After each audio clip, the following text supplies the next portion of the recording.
Hello friends, welcome to study first. आज मैं आपको बताऊंगा जो हमारा ट्रिग्नोमेट्री का पार्ट रह गया था थोड़ा सा, वो आज मैं आपको कराता हूँ। तो क्वेश्चन नंबर 14 यहाँ पे आप देखेंगे, एक लड़की है जो 1.2 मीटर लंबी है और एक बैलून को देखती है जो कि हॉरिजॉन्टली मूव कर रहा है। हाइट है उसकी 88.2 मीटर ग्राउंड से। एंगल ऑफ एलिवेशन उसका जो आई का है वो 60 से 30 हो जाता है जब वो डिस्टेंस ट्रेवल करता है। तो ये फिगर है इसका, ठीक है। इस फिगर को मैं थोड़ा सा जूम कर देता हूँ आपके लिए, जिससे कि आपको क्लियरली समझ आ जाए। ये फिगर है, ठीक है। अब यहाँ समझेंगे हम क्या है। देखिए यहाँ से इसकी हाइट है 1.2, ठीक है। इसकी जो लड़की की हाइट है वो कितनी है, 1.2 मीटर है। अगर मैं 1.2 घटा दूँ इतना डिस्टेंस, तो ये बैलून की हाइट हो जाएगी। तो बैलून आ जाएगा यहाँ से 87, ये 87 हो गया जी, ठीक है जी। अब बैलून मेरे को मिल गया 87 का है। अब आप ये बताइए, इस वाले ट्रायंगल में मैं यहाँ पे अगर लगाऊं तो 10-30 लगाएंगे, क्योंकि ये और ये डिस्टेंस तो कॉमन है दोनों में, ठीक है। बेस इसके लिए ये है, ठीक, और इसके लिए हाइट जो है वो ये है 87। तो 10-30 लगाएंगे तो 1/√3 होता है, तो ये 1 हो जाएगा और ये आपका बेस जो होगा √3 हो जाएगा, ठीक है। अब मैं दूसरा कलर ले रहा हूँ, ध्यान से समझेंगे। इस वाले ट्रायंगल के लिए, ठीक है, इस वाले ट्रायंगल के लिए। अब यहाँ पे इसकी हाइट देखो 87 है, तो 1060 √3/1 हो जाएगा। और तो देखिए अब इसमें जो √3 है, ठीक है, और यहाँ पे ये 1 है, तो ये कॉन्ट्राडिक्ट हो गया। दोनों को सेम करना है, बैलून की हाइट सेम होनी चाहिए। तो इसे √3 बनाएंगे तो √3 से गुना करना पड़ेगा, तो अब ये √3 हो गया।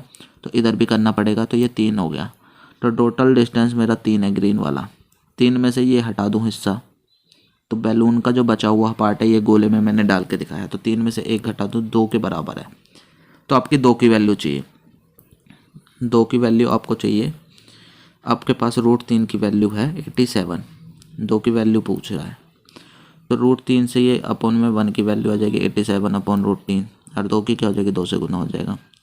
29×3 = 87 होता है, तो ये आ गया 29×2 = 58। तो आंसर आ गया 58√3, इसका आंसर। आ गई बात समझ में? कोई डाउट हो, कोई क्वेरी हो तो आप कमेंट बॉक्स में टाइप कर सकते हैं, और बाकी वीडियोस जो हैं इसकी प्लेलिस्ट में पड़ी है, आप जाके ब्राउज़ कर लें, ठीक है। मैं इसे क्लियर करता हूँ। ये है जो कि टावर की तरफ जा रहा है। टावर पे एक आदमी खड़ा है और वो एक गाड़ी को देख रहा है। एंगल ऑफ डिप्रेशन 30 डिग्री है और गाड़ी उसकी तरफ जा रही है। यूनिफॉर्म स्पीड है। 6 सेकंड बाद वो देखता है तो 60 डिग्री हो जाता है एंगल ऑफ डिप्रेशन। तो अब से ये बोल रहा है कि टावर तक पहुँचने में उसे कितना टाइम लगेगा, ये बताओ। तो अब हम क्या करेंगे, एक डायग्राम बना लेते हैं। सबसे पहले डायग्राम में क्या है, एक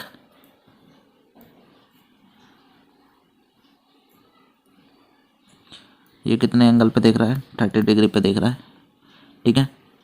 अब उसके बाद 6 सेकंड बाद इसको देखेगा, तो इसका जो एंगल हो गया वो 60 डिग्री हो जाएगा।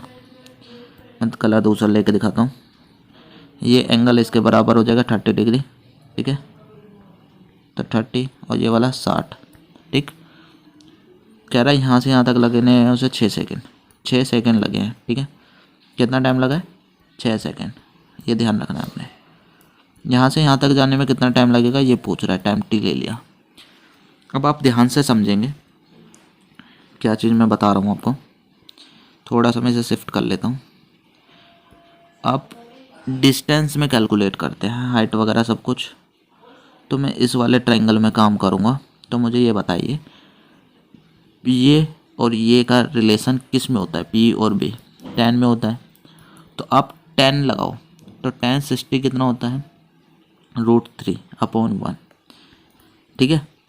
अब 30 वाले में कर रहे हैं, तो 30 वाले में कर रहे हैं, तो 30 वाले के लिए क्या होगा, तो यहाँ 30 वाले के लिए होगा 1/√3, ठीक है। तो आप देखिए यहाँ पे ये कॉन्ट्राडिक्ट हो गया, तो मुझे इसे √3 बनाना है, तो √3 की मल्टीप्लाई करनी पड़ेगी मुझे यहाँ पे भी और यहाँ पे भी। तो ये मिल जाएगा आपका 3 और ये बन जाएगा आपका √1। तो 3 टोटल है, यहाँ से यहाँ तक 3 रेशियो टोटल है। तो 3 में से 1 घटा दूंगा तो 2 बचेंगे। तो 2 हिस्से को चलने के लिए 6 सेकंड लगे। कितने सेकंड लगे, 6 सेकंड। जब दो हिस्से को चलने के लिए 6 सेकंड लगे तो एक हिस्से को चलने के लिए कितने लगेंगे, डिवाइड में जाएगा 3 सेकंड। ठीक है, अब एक सेकंड को चलने के लिए, वो एक हिस्से को चलने के लिए 3 सेकंड लगे और यहाँ पे टाइम के कितना है, एक हिस्सा चलाना है, तो मतलब यहाँ से यहाँ तक जाने के लिए कितना सेकंड। तो डायग्राम बना लेते हैं। तो डायग्राम समझेंगे ध्यान से। ये दो बिंदु हैं, यहाँ ये टावर है, ये 4 मीटर की दूरी पे है और ये वाला 6 मीटर की दूरी पे है, सॉरी 9 मीटर की दूरी पे। ठीक, अब इन दोनों का वो बना दो, ये और ये, देखो, और ये एंगल, इन दोनों का सम दिया है 90। ठीक है, अगर एक अल्फ़ा होगा तो दूसरा 90 माइनस अल्फ़ा हो जाएगा। ठीक है, या कुछ भी आप ले सकते हो, अल्फ़ा बीटा गामा कुछ भी आप ले लो। ठीक है, अब आपने ध्यान से ये समझना है, आपको ये प्रूफ करनी है जो हाइट है ना इसकी, ये वाली, वो 6 होनी चाहिए। ठीक, तो हम कैसे करेंगे, अब आपको पता है बेस और परपेंडिकुलर का रिलेशन दिया है, तो बेस और परपेंडिकुलर का रिलेशन किस में होता है, tan में होता है। तो आप दोनों में tan लगाओगे, तो tan अल्फ़ा आपने लगाया, tan alpha p upon B, यानी p जो हाइट निकालनी है वो upon 4, first equation. Second equation आप निकालोगे तो tan 90 माइनस अल्फ़ा बराबर p अपॉन बी, p कितना है, p ही है, और b आपका है 9। ठीक है, सेकेंड इक्वेशन। अब आप क्या करोगे, tan 90 माइनस अल्फ़ा होता है कोट अल्फ़ा, जो कि p अपॉन 9 हो गया। सेकेंड इक्वेशन ये आ गई आपकी फाइनली। आप फर्स्ट और सेकेंड इक्वेशन को दोनों को गुना कर दो, तो tan into alpha, tan alpha into coat alpha क्या हो जाएगा, 1 हो जाएगा, और इधर वाली चीज़ इधर मल्टीप्लाई हो जाएगी। तो ये तो हो गया 1। ठीक, अब आप क्या करोगे, दोनों की मल्टीप्लाई 4 निम 36 इधर गुना हो जाएगी। ठीक है, तो p स्क्वायर बराबर 36, p की वैल्यू कितनी हो जाएगी, √36, जो कि हमारा होगा +-6 को लेंगे नहीं, नॉट पॉसिबल, तो आपका क्या हो जाएगा, हाइट ऑफ द टावर 6। ठीक है, समझ में आ गया।